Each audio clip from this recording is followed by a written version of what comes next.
Hello, welcome to more talking about Lorcana and having deck lists on the screen. Today's is going to be just covering a few matchup guides for Blurple, which is deck sort of. I think after Amber still has quite a big target on its back, that was kind of the deck I wanted to play set 9, but it just feels like it needs to have a very good day and has a big target on its back, so it kind of gets pushed out the meta a bit. Blurple's been the one I've gone to, and I've played quite a considerable amount of Blurple in different environments, online testing on a certain sim, and testing a group, playing it locally. I took it to my locals for the first day of league playing Dumbos, which is great. Ali managed to pack a foil Dumbo, so we're figuring out the playset right there. But going through the matchups, I think for the general scheme of things, one thing that always attracted me to Blurple is its mulligan is fairly simple. So I thought I would get the mulligan done just to begin with, and then talk about like each matchup individually and like how to play it. This list is a little bit different to the list I've posted before, but again, we're at such an early state in the meta where the game's really the set's only really been out for a week, so lists will continuously be different. Of course, we saw how good Second Star was for Kendall, to a point where it kind of feels insane if you're playing a Blurple list that isn't taking advantage of Second Star. I've seen some use Dig a Little Deeper instead, so that's been a kind of a difference. The 4x Dumbo and Madam and Elephant seemed quite big as well in the mirrors because he was able to bounce Hades and reuse it. I don't think anyone's got anything 100% figured out. We don't have like the best Blurple decks out there, but this is where I'm at quite right now with mine. So I thought I'd go through the mulligan first, and then we can talk about each matchup individually. And the reason why I want to do the mulligan first is because I think it's a fairly simple mulligan, and that is something that always, I think in any TCG, I think ramp decks have that advantage of the mulligan is always going to be you want as one certain thing. There are optimal hands beyond the certain thing, which is ramp in the opening hand, but you really just want to make sure that you get that so you can unlock all of the deck. But of course, if you have the ramp like we do in this hand right now, there is a bit more that you can do it, and I think it doesn't matter if you're blind on the play, on the draw, it's kind of all very similar. So looking at this deck, this hand, I think what you'd want to send back is all of these things right here, and you just want to keep ramp on 2, and you want to play a Dumbo. You don't want to always play a Dumbo on 4. Genie is the most optimal one, but also we don't want to miss playing a 4-drop on turn 3, so Dumbo is fine, I guess, to keep in hand. And then Elsa to exert and start challenging the board. So for me, personally, if this was a blind matchup, I would just send these back and look to see what we get, and we end up getting the Genie instead.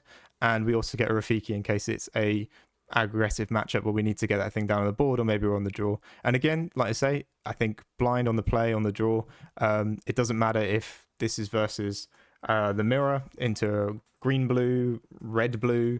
I'm exclusively right now not talking about purple steel and amber steel because I think those ones are a little bit different, but I think actually even this hand against purple steel on the play is fine. And to be honest with you, if you end up with this hand versus amber steel, it should also be fine as well. But again, look, we just want to get these things here. You could maybe keep a visions for a safe ink, but I think because the deck is fairly low on uninkables and we've got one uninkable in hand already, we'll be mulliganing to look back for more. And yeah, you end up getting what I think is a fairly optimal hand into every matchup. The only thing I'd mention is against amber steel and against purple steel, you might want to aggressively mulligan very much more for the Rafiki and the Basil. But besides that, I think all you really want to do is find that 2-cost ramp. I think Sail, majority of the time, is better than Tipo. Tipo is only better against maybe an aggressive deck like Amber Steel or Purple Steel. And at this point, the only real time Tipo is good is to take out a Diablo. Diablo by itself, the only time it's very useful is to take out the 1-drop Diablo. Besides that, it's not amazing. It can also be a bounce target, though, for your Elephant, which is good. But Rafiki and Tipo paired together can take out things like Daisy. So Tipo's a bit good against aggressive decks because you just get something on the board established. But, you know, generally speaking, the deck, when it gets to do ramp on 2 into Genie, into Elsa, and even here you've got Belle as well, like, you just end up winning the game just by pure advantage on ink, better curve than most other decks. And I think even here, Like, say if we started with this hand, say this was a fresh game, I didn't mulligan to achieve this hand, I've got this hand right now, you could probably full keep here. And the main reasons is you've got that ramp on 2 into Genie, into Elsa or Belle, whichever one you need. And we're keeping these cheaper characters that we can either turn into ink, or we can use, we could use this Basil if it's a mirror. Basil is great in the mirror. We could ink these Rafikis, or we could play the Rafikis. We could sail and play both if it's an Amber Steel matchup. This hand would basically be an optimal 7 keep, in my opinion, if we hadn't mulliganed into this hand. But yeah, I think every game is pretty much that. And then here you have no ramp in hand. I think the deck doesn't work unless you ramp on 2. It works even less, I find, without Blurple ramping on 2, which just feels mad. And again, we did the full 7 and we didn't even get ramp, so we're praying on we find ramp with the one card draw we get on the play and the extra card we get on the draw. If not, we're trying to find some very strange game plan where we play Basil and Hypnotic Strength to take something out. So yeah, really, that's why I thought it was so simple, and it was worth mentioning that if you don't have ramp on 2, find ramp on 2, send it all back, which may include sending back the 4-drop and the 5-drop, but generally speaking, you will just lose the game if you don't ramp on 2. You're playing at such a big disadvantage. Your entire deck, I think Into the Unknown is your only 3 cost, so you won't be doing anything on turn 3. You might just play some more 1-drops, but really you just have to get it. But then here, like I say, you've got Sail into a 4-drop. I think Genie is the most optimal 4-drop, and you end up finding it if you send it all back like I did. But yeah, it just needs to be a 4-drop. You basically want to ramp, and then you want to take advantage on the fact that you ramped. It tends to be an evasion character is the best, so Genie is most optimal, and then Dumbo is pretty good as well. Iago, I guess, if you think they won't be able to remove it, that's pretty good. Madam and Elephant's pretty good into Purple Steel, but that is why I find the deck so simple. It's earlier turns, it's mulligan, is basically just find a ramp, find something to play on turn 3, some sort of 4-drop, and then get that 5-drop like Elsa or Belle to start interacting with your opponent's board. And then from there on out, you want to continue finding your game plan, ways to set up Singing Second Star, and you want to just win on just going wide enough, manage your hand resource, manage your removal, manage your ink. Managing ink seems really big in set 9, because card draw just isn't as big as it used to be, or at least passive card draw with things like Friends on the Other Side and Tamatoa. We're hoping to draw a bunch of cards with big payoffs like Second Star to the right. That's the way we have to draw cards, but that's such an expensive thing to do compared to how cheap it was to draw cards in prior sets. So yeah, that's why I think the mulligan is just fairly simple. You want to get that ramp on 2, 4-drop down Elsa, just get that strong curve. And if it's an aggressive matchup where it's maybe Purple Steel or Amber Steel, make sure you got your Basils and your Rafikis as well. Just start interrupting that board. And I think even Purple Steel on the play, maybe even Amber Steel on the play, you don't even need those 1-drops. So mainly they are good cards on the draw versus the aggressive decks at best. So yeah, I just thought I'd go through my thoughts on the mulligan. I think as long as you got that ramp on 2 and you hopefully have a 4-drop, you can probably win most of your matchups, or you have the best chance at winning the game that Blurple can offer. So really, it's just a very simple mulligan, and I didn't feel like we needed to go through a mulligan for each matchup. There are more optimal cards to start with in hand, and I'll cover them with each matchup that I go through. So to begin with, I'll do the big 3. I think to start off with, it's the mirror, because a lot of people are probably expecting to see a lot of mirrors. And the card that's probably the biggest powerhouse in the mirror, you be surprised, I think it is Basil. Basil meaning that Elsa has the ability to do 4 damage to anything after it's exerted. It's very awkward for them to remove Basil. It means that they can exert your opponent's Genie and then quest with Basil to buff up the Elsa and then take it out. And basically the entire mirror is just trying to win the evasion war.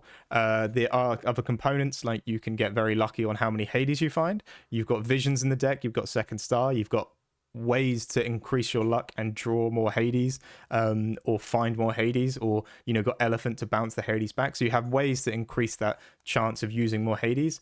But overall, it seems to be who wins the evasion side of it, because the deck plays such aggressive evasion characters like Dumbo and Genie that just race for lore, race for resource. So being able to be at a point where you can say, right, all my evasions are alive on my side and you have none on yours.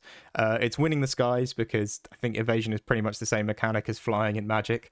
I didn't play much Magic, but I believe that's the reasoning behind it. So using every tool you've got here, you want to ramp on 2, get an evasion down like Genie, then use your Elsa to exert and remove things, and then using Bell to keep them alive and move the damage around. It's just trying to keep your evasions alive and winning that side of it, because that's where we get most of our aggressive lore, I believe. Even if that means things like you've got to sing Into the Unknown on your opponent's genie, and that means that your evasions can survive. And that's why cards like TikTok are quite good, because you can do a very strong line of genie, Elsa into TikTok, and you're just basically playing evasions every turn and challenging their evasions and saying, do you have answers for these? And then with that sort of board, of a genie and a TikTok, or an Elsa and a TikTok, you can sing second star and get a huge card draw, and they can't challenge back at you because you've taken most of their evasions off the board.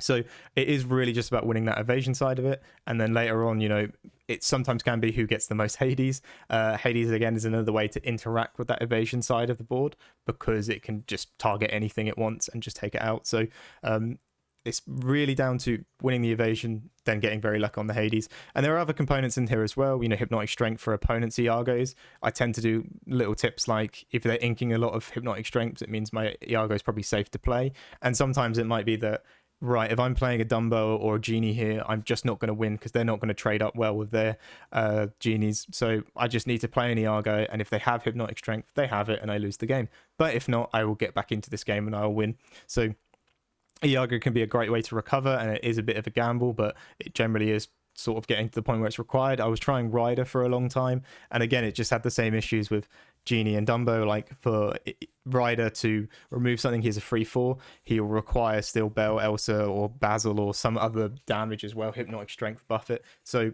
Iago's just that last resort of, do you have an answer for this? No. Okay, I can start fighting the board back. TikTok is good for that as well, because 4 strength is pretty good. He doesn't get removed by Iago as easily if they played one and hit it back. So he's just also a great body to put on board, and he can soak up a lot of Hades removal, I find. He can soak up a lot of Into the Unknown, so majority of the time you can just play him down and he'll get hit with removal, and that won't be the worst thing in the world, because you don't mind them kind of wasting a Hades or an Into the Unknown on basically what is a vanilla 4/7. The only effect it has is evasion.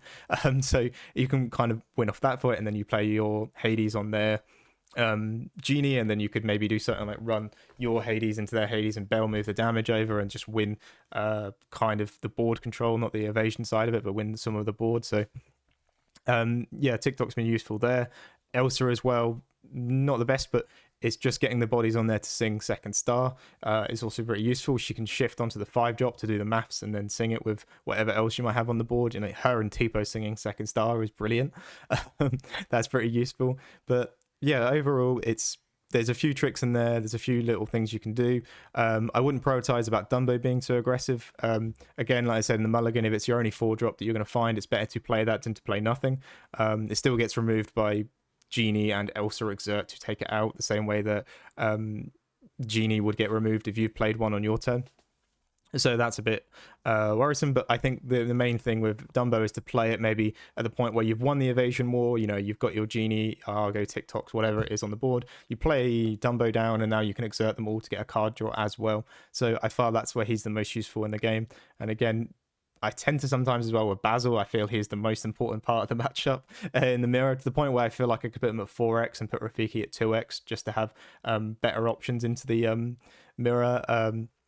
Just sometimes it feels like I can concede if they've managed to do Basil, Sail, Genie, and I know they have an Elsa in hand, because it's like, oh, okay, this is just going to be terrible trade-ups. And I've also got to remove that Rafiki somehow. So sometimes I'll even just Tipo on 2 to know that when they've used it, I can run something in. Otherwise, every turn, they just use Elsa value with the Basil and just take out everything.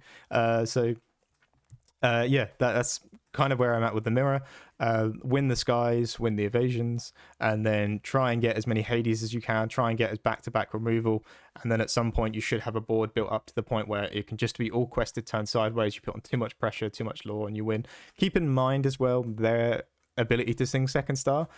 Sometimes you might want to Hades something, and it might not be the most optimal thing to remove. Maybe they've got Genie, Bell, and Elsa on the board. Keep in mind, if second star is as popular as we're predicting it's going to be, it might be better to play the Hades onto the Elsa, because it means that they can't now sing second star. Whereas if you maybe Hades their Genie, yes, they lose a very powerful character that has 2 lore pressure, but it means they would probably just sing second star the next turn and then just go over you with card advantage. So keep in mind the singing of that card as well, the maths required. You can sometimes tell when a player is like the last card in their hand is it, and they're just trying to bank on it being sung at one point. And if you can just keep denying them that, they'll just ink pass and then hard cast it on 10 ink and then lose the game. So that's another little tip as well. But we'll go into the next one is Purple Steel, and I think Purple Steel is generally one of your better matchups. I still think on the draw you can get run over quite easily. They still have the ability to just play a lot of aggressive characters and go wider on you, and that's one issue that Blurple's had since its existence, is when your opponent goes wide, you kind of struggle to get in because you need to deal with everything individually. So a Palace Guard, Diablo, and a Hook, like that already is quite a big problem for you because you're going to be playing one character a turn at best, and that would mean that you've got to now try and trade up 3 times and they're just going to keep turning them sideways, to the point where Tipo can be quite big in that matchup because he could just take out a little Diablo and then maybe they spend their turn running the Captain Hook into it, and that means they get 1 less lore and it really is that big. But yeah, the most powerful thing that Purple Steel can do is just really create as many bodies on the board as they can, go as wide as they can, don't invest in big characters. I think when you're seeing ones that are running like the Stitch or the Genie, the Steel Genie, or the Tinkerbell, yeah, those are all options to remove your things, but it means they're just not aggressively getting over the line, and we now are closing the gap on the late game, and Blurple just wins the late game. It has 4x Hades, and most people are running Elsa, so we just win that one. That's kind of how it goes, with the Bells and the Elsa as well. We use those cards more efficiently. And late games top decks are more likely favored for us because we don't have as much smaller characters. It's just the 1-drop package and the Tipo compared to them, where they play 4x Diablos, 4x Hooks, 4x whatever. So late game you can just get to the spot where they're just top decking 1-drops instead of we're just top decking Hades and Sick and Stars and like Elsas and stuff like that. So it always seems like a fairly favored matchup, and really just getting to that point where you can ramp on 2, on the play. I think you ramp on 2, get the Genie, Elsa Exert, take something out, get Bell to move damage around, get the bodies built up. TikTok just annihilates them. 7 health is just a huge number. The only real removal they have is Singing Strength for the Raging Fire, and to get 7 wide at that point in the game is rough. And even so, if you can get a couple 1-drops down, maybe a Basil, Rafiki, and maybe your Tipo, and you bounce to put the Madam Mim Elephant down, it can be very scary for them to turn sideways because you get a good trade. They'll have to run more characters into the elephant to remove it. Otherwise, the elephant will deal 2 damage every turn because it can move it, and then it will keep trading up. So elephant can completely lock them down, I think. So on the play, I think you can kind of miss those 1-drops. You probably do want the elephant as the most optimal one, but I still think Genie still can win the matchup, especially as they won't have time to Sing Strength to get 4 characters wide and Sing Strength if you're going to be playing Elsa, exerting and taking things out and for shrinking their board every turn. So still Genie on the play can win you it. Madam Elephant is still pretty good on the play. I think on the draw, Madam Elephant is very, very strong. So again, on the play, you just want to do a consistent Genie into Elsa line.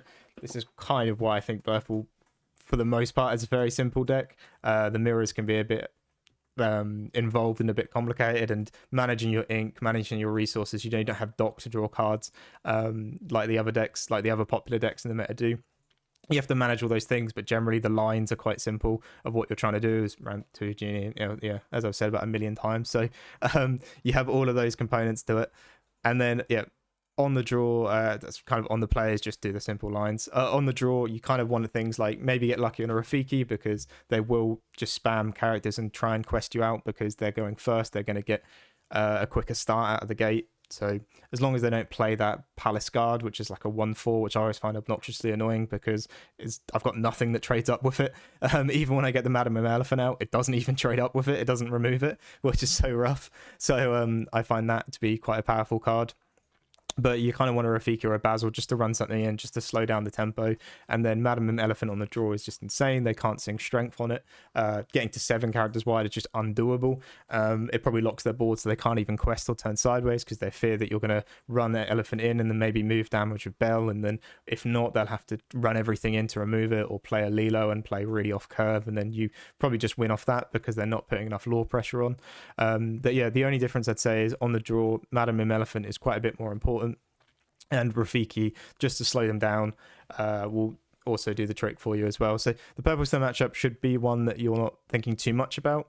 Don't worry if you just get run over by their aggression. A lot of the builds are aiming more towards that because I think what's happening is a lot of people are building Purple Steel, realizing it is a very good deck. It beats a lot of stuff in the meta, has an amazing game into Amber Steel, but its deck is kind of weaked into Blurple. So people are teching probably to beat Blurple, and then a fact actually just losing to probably their Amber Steel matchups because they're teched for a matchup that they're not good into. They're just trying to increase a win rate into a matchup that they probably don't need to be, because they should just accept that's kind of the way the meta's circling around. But that's a complete tangent of deck building right there. But I just wanted to go off it for a second there. But yeah, purple still shouldn't be too bad. You just play quite a lot of components of cards that they're already playing, the Elsa and the Bell package and Genie, but you play at an ink advantage. You play a better removal with Hades, and you can play bigger bodies with bigger stat lines, so shouldn't be too much of a worry there. And I'm going to continue, stop rambling on that one, and we're going to go on to Amber Steel. And then after Amber Steel, I'm just going to sort of mention a general scheme of decks, because to be honest with you, these three decks are the ones that people are talking about, and everything else kind of just gets a side note right now. Into Amber Steel, I think you really just have to go for the Rafiki Basil Tipo, and it's a matchup that you can, I wouldn't say afford to lose. I think on the play you should be fairly confident that you're 50-50 on it, maybe that you can get the win on the play, and on the draw you kind of just have to accept that they're going to be really fast, and if they triple daisy, you have to hope they brick up, maybe miss the one drop, or they get a slower start, or they don't find Tiana in strength or whatever. But on the play, you really just want to look for that Rafiki or Basil, or just something on the board that you can throw out there and say, I'm going to remove something. And if it's not the daisy, sometimes I'll let the daisy live for a bit, because in this format it's likely, looking at how dense we are on characters, we are most likely going to get a card draw, and if not, it might bottom deck something that I didn't want to draw anyway, so maybe a Visions or a Second Star, because in that matchup the card can be quite useless. So I might leave that to go away, but their 2-drop might be a Penny, or it might be Mr. Arrow or Calhoun or something like that. So having the Rafiki down to say, and I can remove that. Also bodies on board, so the minute they do start turning sideways, you can be proactive and use them to attack. But really, I found ramping onto getting those 1-drops down, and an Elsa to exert their board, because the deck is so dense on high lore characters, it does have the option to just completely build up this board, quest for about 12-14 lore, pass turn, and then you have no way to remove everything. So you just need to start interacting with their board as early as you can. So Elsa makes a great point in that.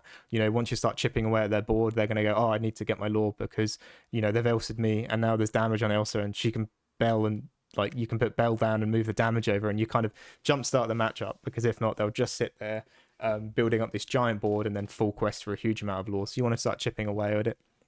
But again, I find if you miss Elsa in that matchup, it can be kind of rough. I don't think you want to do things like Tekken Ursula, the one that exerts and sings a song, because you're just making everything else worse, and still she doesn't get rush, so it doesn't really work. But Madam Mim Elephant can be pretty good in the matchup, can be kind of rough as well. They are working with more higher body stat lines with Daisy, Rhino, and some of them run Lawrence again. I've seen a lot of Lawrence around, so can be useful, but also might just be better to keep going wider. They also will be playing more characters wider than you, with Lady getting more characters out, so unless you're bouncing a Tipo, it just feels kind of rough to bounce maybe one of your 1-drops like a Rafiki or Basil and shrink your board down, when you should be going wider and trying to match each character they play. And then by the end of it, you just want to be hopefully getting those Hades, Bells, maybe big Elsa to freeze their board, and just trying to overwhelm them. And thing is, they will just keep playing a character and trying to quest with it every turn, so you at some point as well have to figure out, right, I need to win the game. And that's why I always kind of feel that Genie is just a better card to be playing, because it can once you start doing your trading up, use Elsa and Bell to remove something, it can just start questing for you and turning the corner. As well, the only real removal they're going to have for that is Strength of the Raging Fire. Some of them run Fire the Cannons, but to be honest with you, if they're hard playing an action that removes something, that's sometimes better for you than them playing a character, and it will affect their curve because they only really get to 3 or 4 ink. So really, you want to be doing, I think the perfect line is Rafiki, maybe Tipo. Tipo or Sale, I think it really doesn't matter too much. Genie, Elsa, Bell, Hades, and just keep playing Hades until you win the game, because what Bell and Hades do is they control the board for you, and then they quest for 2 afterwards, which is just amazing. And that's really all you want to try and do every game, just try and overwhelm them with removal and then turn the corner yourself, because if not, you're just going to keep sitting there trying to remove their stuff, and then eventually they will find another dock and play it and go 3 characters wide and just win the game off that. So that is the best thing to do. And I think as well, if Tiana decks are still popular and you're playing a lot of them, Into the Unknown is a very important card to keep in the mulligan, because it's your best way to remove Tiana. You get to put it in the inkwell, and then they all think their board's entirely safe. It's not. Then you can start trading up and removing things. So Genie or your 4-drop Singing into the Unknown is great. If you want to hard cast it and then trade up and use your Genie and your Rafiki to take things out, that's also a good play as well. So just keep in mind that Into the Unknown is probably one of your best outs for Tiana in this format. On the draw, that matchup is just fairly rough. It's oh god, it's just not great. They'll just be able to get out of the gate quicker than you. They'll be able to sing Strength. They'll be able to play Lady, and you'll still be one turn behind to play Elsa and Exert and take it out. So it can just be rough. You're really trying to do the same thing, get the Rafiki out, ramp on 2, get your 4-drop out. At this point, Madam Mim, again, the points I make in purple still matchup is relevant. Elephant is good because it's unlikely they're going to have 7 characters to sing Strength. They can achieve it a lot better than purple still, then, though, because they can play Lady and then just play a ton of 1-drops and do it. They have done it. It does take 2 turns to do it, but they can do it. But yeah, 7 strength is 7 health. Sorry, is just a higher stat line for them to strength. So it can be good as well, even though you're shrinking the board. It just means you're playing around Strength for the Raging Fire. And they do the same thing, try disrupt the board of Elsa, use Belle, Hades, but really it's such a bad thing. I can't say any more than you're preying on them getting an optimal hand. Maybe they get a ton of 3-drops or a ton of 4-drops. Maybe their turn 1 is miss and their turn 2 is play Calhoun and they're only threatening 1 Laura turn, and maybe their turn 3 is again just janked up with a bad hand, or they're bricked, or maybe they never find any docks in this matchup. You are just preying on those things like that because I think the matchup cannot be shored any more than you want it to be. I've seen some people go, shout out to the guy who tweeted, I remember seeing you in Italy when we were playing in that event, but you mentioned using the Louisa. I thought that was a really cool tech. It's a 4-3 that has rush. Pretty cool. Rush in, take out a Daisy, and the likely chances they'll run something back in. So at 2-for-1s, I guess you lose something on the board in that scenario, and it is uninkable, and it's kind of not great for other matchups. But in Italy, they love playing Amber Steel, so I can kind of understand if you want to play Blurple in Italy, you will end up just like very heavily teching for Amber Steel and use cards like that. But I don't know. I don't know if it will appear in my list at all, but I thought that was a really cool idea. But yeah, you're just preying on those sort of bricks and things for them in the matchup, making sure they don't have the most optimal hand. I think it's unlike Amber Steel, where you can probably Purple Steel, sorry, where you can probably win on the draw even if they have an optimal hand. If they've got the insane mega nuts, as we call it in TCGs, you can't really beat that. But I think that's the same for the Blurple Mirror. That's the same for any matchup when you're on the draw. It's very hard to beat them if they've got an insane hand on the draw. But against Amber Steel, yeah, you're really preying on them to low roll. This is your matchup you don't want to see. I don't think it was heavily represented over the weekends, and I think that was most likely because of Purple Steel's presence. But I think maybe this weekend, because Blurple's had an even higher reaction than Amber Steel was going to be the big bad for the weekend. It ended up being Blurple was the top dog instead. But I think what might happen is that Amber Steel might come in again to try to take advantage of that Blurple, and Purple Steel might take in a chance to win that as well. So that would be an interesting weekend. But that was another tangent. The last thing is on every other matchup. I think you're generally just trying to do, if you don't know what the matchup is, if it's like green-blue, just keep in mind Under the Sea for all the green decks. But if it's green-blue Powerline deck, if it's anything just crazy like that you're not used to, just keep in mind, just ramp on 2, put your 4-drop down. Genie is the most optimal 4-drop.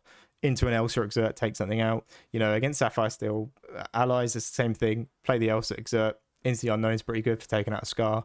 If not, you might have to run characters in because them getting Scar value is pretty nuts. But it's generally just, again, why I like the deck so much in set 8. It's a lot of fundamentals. The deck feels like it has options and application to every matchup.